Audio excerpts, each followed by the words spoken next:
एक गुरु जी के 2 शिष्य थे। गुरु जी के शिष्य हैं 2। एक शिष्य था वो वैश्या के घर जाकर के और वहां मुजरा देखा करता था। एक गलत गंदी स्त्री के पास जाता, उसका नाच गाना देखता। तो जो दूसरा चेला था वो बढ़िया रोज सत्संग करता, कथाएं सुनता, कीर्तन करता। एक चेला मंदिर जाता, पूजा करता, सत्संग करता। दूसरा चेला पराई स्त्री के यहां जाता, मुजरा देखता, नाच गाने देखता। एक दिन क्या हुआ कि जो वैश्या के घर जाता था उसे रास्ते में सोने से भरी थैली मिल गई, सोना मिल गया। और जो पूजा करके लौटा, सत्संग करके लौटा, तो उसके पांव में एक लोहे की कील घुस गई। जब लोहे की कील घुसी तो लंगड़ाता लंगड़ाता गुरुजी के पास आया। गुरुजी, मैं मंदिर जाता हूं, कीर्तन करता हूं, किसी का बुरा नहीं करता, तो मेरे पांव में कील घुस गई। और वो वैश्या के घर जाता है, गलत काम करता है और उसे सोने की थैली मिल गई। ये कैसा न्याय है तुम्हारे भगवान का? तब गुरुजी ने हंसकर कहा, बेटा, भगवान के न्याय को तू नहीं जानता। भगवान के न्याय को भगवान ही जान सकते हैं। कैसा न्याय है गुरुजी? गुरुजी बोले, बेटा, तुम केवल वर्तमान को जानते हो, प्रेजेंट को समझते हो, जबकि भगवान तुम्हारे बीते हुए कल को और आने वाले कल को भी समझते हैं। कैसे गुरुजी? तब गुरुजी ने कहा कि बेटा, उसे जो सोने की थैली मिली है ना, वो पिछले जन्म में बहुत पुण्यात्मा था। आज के दिन उसे कहीं का राजा बनना था। आज उसके भाग्य में राजा बनना लिखा था, पर उसने एक वैश्या की संगति करके, गलत काम करके अपने सारे पुण्यों को गवा दिया। और राजा तो बन ना सका, पर थोड़ा सा सोना मिल गया उसे। मिलना था खजाने बड़े बड़े, लेकिन पाप किया इस जन्म में तो उसके बहुत सारे पुण्य नष्ट हो गए और जरा से पुण्य रह गए। इतना सा सोना मिला है, जबकि आज उसे क्या बनना था? राजा। और जो तुम हो ना, आज तुम्हारी जीवन लीला समाप्त होने वाली थी, आज तुम्हारी मृत्यु होने वाली थी, पर तुम भगवान के भक्त हो तो भगवान ने तुम्हारी भक्ति को देखकर, तुम्हारी शरणागति स्वीकार करके, तुम्हारी मृत्यु को भगवान ने कृपा करके एक लोहे की कील में तब्दील कर दिया। जरा सा तुम्हें चोट लगी, जरा सा तुम्हें ठोकर लगा और तुम्हारी मृत्यु बदल गई। यदि आपके जीवन में थोड़ा संकट आए तो समझ लिया करो कि संकट तो बहुत बड़ा आने वाला था, पर जो तुमने कुंभ स्नान कर लिया, जो तुमने पुण्य कर लिए, उस पुण्य से तुम्हारे संकट जरा सा होकर के गुजर गए, छू करके निकल गए, टच करके निकल गए। हाँ या ना? तो भक्ति का हमें फल मिलता ही मिलता है, निश्चिंत रहिएगा। अच्छा बताओ, द्रौपदी ने भगवान कृष्ण की कलाई में अपनी साड़ी के पल्लू को फाड़कर कुछ हिस्सा ही तो बांधा था, कुछ धागे ही तो बांधे थे। हाँ या ना? धागा बांध दिया ना द्रौपदी ने। कन्हैया की जब कलाई पर चोट लगी तो तुरंत द्रौपदी ने साड़ी फाड़ी और कन्हैया की कलाई पर लपेट दिया। कन्हैया ने कहा, बहन, तुमने अपनी महंगी साड़ी मेरी कलाई के बहते खून को रोकने के लिए बांधी है। यदि तुम्हारे जीवन में कभी संकट आया तो जितने धागे तुमने मुझे दिए हैं बहना, एक एक धागे की कीमत चुकाने आऊंगा, जरूर मैं तुम्हारा ऋणी हो गया। देखो जरा, धागे की कीमत चुकाई कि नहीं? भगवान कभी किसी का ऋण लेते नहीं। यदि आप भगवान को कुछ देते हैं तो भगवान उसका सवाया कई गुना करके वापिस करते हैं।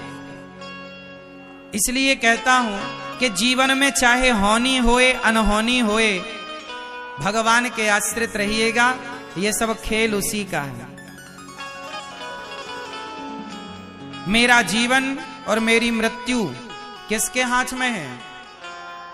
बोलो। 6 चीजें भगवान के हाथ में होती हैं। कौन कौन सी? हानि लाभ जीवन मरण, यश अपयश विधि हाथ। 6 चीजें भगवान के हाथ में है। हानि, बोलो हानि, बोलो हानि, लाभ, जीवन, मरण, यश, अपयश। किसके हाथ में है? भगवान के हाथ। इसलिए कहता हूं कि जीवन में हानि होए तो परेशान ना होइए। हानि उतनी ही होगी जितनी होनी है। लाभ कितना भी प्रयास कर लो, लाभ उतना ही होगा जितना विधि ने, विधाता ने तय कर रखा है। हानि लाभ ईश्वर के हाथ में। मेहनत आपके हाथ में, मेहनत तुम करो। तू कर्म कर, फल मैं दूंगा। कर्मण्येवाधिकारस्ते मां फलेषु कदाचन। तू कर्म कर, तेरे हाथ में कर्म है।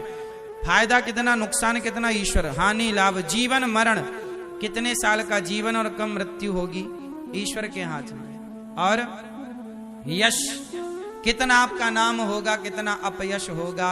इसलिए अपने हाथ में कुछ है ही नहीं। अपने हाथ में बस एक काम है कि अच्छे काम करो, समाज की सेवा करो और दिन भर श्रीमन्नारायण जपो, दिन भर सीताराम जपो, दिन भर भगवान का नाम। ये अपने हाथ में। दिन भर नाम जपो, कीर्तन करो, समाज के लिए अच्छा सोचो, सबके लिए अच्छा करो, बस। बाकी जो हो रहा है ये सब ईश्वर का खेल है। वो भेजे तो आए, वो बुलाए तो जाएं, हमारा कुछ भी नहीं है। हर हाल में खुश रहना चाहिए। कोई ताने मारे कि तुम इतने बड़े भक्त थे, फिर तुम्हारे घर में ऐसा क्यों हो गया। भाई जमाने का काम है कहना, कहने दो। हम भगवान के आश्रित हैं और भगवान के आश्रित होकर, अच्छा ये बताओ, छोटा बच्चा किसके आश्रित होता है? जोर से। छोटा बच्चा किसके आश्रित है? मां के आश्रित। मां चाहे तो बच्चे को राजा बाबू बनाए और मां चाहे तो 2 थप्पड़ जमाए। अच्छा ये बताओ, मां गुस्से में 2 थप्पड़ मारती है कि नहीं बच्चे को? बोलो हाँ, हाँ या ना? मारती है ना? तो जब थप्पड़ मारती है तो क्या बच्चा मां का आश्रय छोड़ देता है? बोलो। जब मां 2 थप्पड़ मारती है ना तो रोते हुए मां को ही देखता है बच्चा, हाँ या ना? जब छोटा सा बच्चा थप्पड़ खाकर भी मां का आश्रय नहीं छोड़ता तो तुम्हारे जीवन में छोटे मोटे संकट आ जाएं, कभी कोई विपत्ति आ जाए तो उस संकट विपत्ति में भगवान का आश्रय क्यों छोड़ देते हो? रोते हुए भी उस ईश्वर की ओर ही देखो कि प्रभु आपके सिवा हमारा कौन है। 2 थप्पड़ मारती है मां तो प्यार भी तो करती है, वही तो राजा बाबू भी बनाती है। ऐसे ही है, जो भक्त जीवन में थोड़ा संकट पाकर भगवान से दूर हो जाते हैं, भगवान फिर उन्हें राजा बाबू नहीं बनाते। और जो दुख विपत्ति पर भी भगवान के चरणों से लिपटे रहते हैं, भगवान उन्हें राजा बाबू बना देते हैं, भगवान उन्हें बड़ा बना देते हैं। ये मेरे आश्रित है। आप भी यदि जीवन में भगवान के आश्रित रहेंगे तो आप सबसे सुखी रहेंगे। आप दुखी इसलिए होते हैं, आप परेशान इसलिए होते हैं क्योंकि आप भगवान का आश्रय छोड़ देते हैं और हर क्षण। अच्छा ये बताओ, जीवन में मुसीबत संकट आता है कि नहीं? परेशानियां तो आती है ना। कुछ लोग आपके पड़ोसी समाज जानते हो क्या ताने मारता है? एक मैया का बेटा भगवान के घर चला गया तो लोगों ने ताने मारे, लोगों ने कहा रे तुम तो बहुत बड़े भक्त थी, तो बताओ तुम भक्त थी तो तुम्हारा बेटा भगवान के घर क्यों चला गया? तुम तो भगवान की बड़ी पूजा करती थी। अच्छा देखो, यदि भक्तों के घर कोई दुख आ जाए ना तो दुनिया ये बात जरूर कहता है कि तुम तो बहुत बड़े भक्त थे, तुम्हारे ऊपर ये संकट क्यों आ गया? तुमने तो भगवान की बहुत पूजा की, तुमने तो बहुत व्रत जप तप किए, सदा अच्छे मार्ग पर चले, फिर तुम्हारे घर में ये संकट क्यों? ऐसा क्यों हुआ? कभी किसी भक्त पर कोई संकट मुसीबत आ जाए तो जमाना ये सवाल जरूर करता है कि तुम पर ये संकट क्यों, तुम पर ये मुसीबत क्यों? तो मैं आपको बताऊं, जमाना भले आपको कहे कि तुम पर ये संकट क्यों, लेकिन मैं आपको बताऊं कि जमाना ये बात समझ नहीं सकता। जो भगवान के आश्रित होता है देखो आश्रित होने का प्रमाण क्या है। आप लोगों ने नरसी जी का नाम तो सुना होगा, नरसी मेहता, जिनकी बेटी के यहां मायरा भरने स्वयं भगवान आए थे। नानी बाई का मायरा बड़ा प्रसिद्ध है समाज में, भगवान मायरा भरने आए।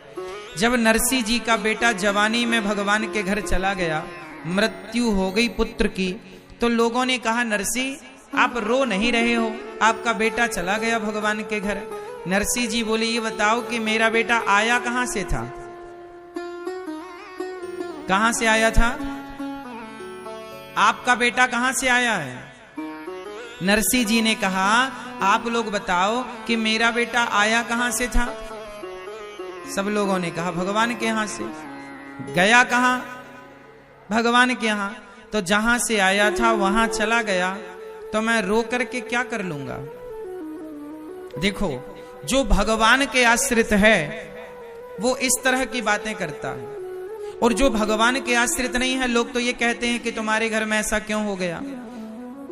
लोग समझते ही नहीं कि ये खेल कौन खिला रहा है, ये सृष्टि कौन चला रहा है। लोगों को लगता है कि वो स्वयं से सब कुछ कर रहे हैं। वो इस अज्ञान में उलझ गए हैं कि हम करता नहीं, भगवान के आश्रित होना है, और भगवान के आश्रित होकर जो भगवान करें, हमें दुख दें तो हमें दुख स्वीकार, सुख दें तो सुख स्वीकार। बेटा दिया भी ईश्वर ने था, और आज यदि ईश्वर ने ले लिया तो भगवान की इच्छा है। पति दिया किसने, ईश्वर ने। याद रखना मेरी माँ, ये संसार जो मिला है ना, वो बिछड़ने के लिए ही मिला है। इसलिए जीवन में जब खुशियां आए, जीवन में जब दुख आए, तो सुख और दुख को एक सा करना चाहिए। कैसा रखना चाहिए, सम।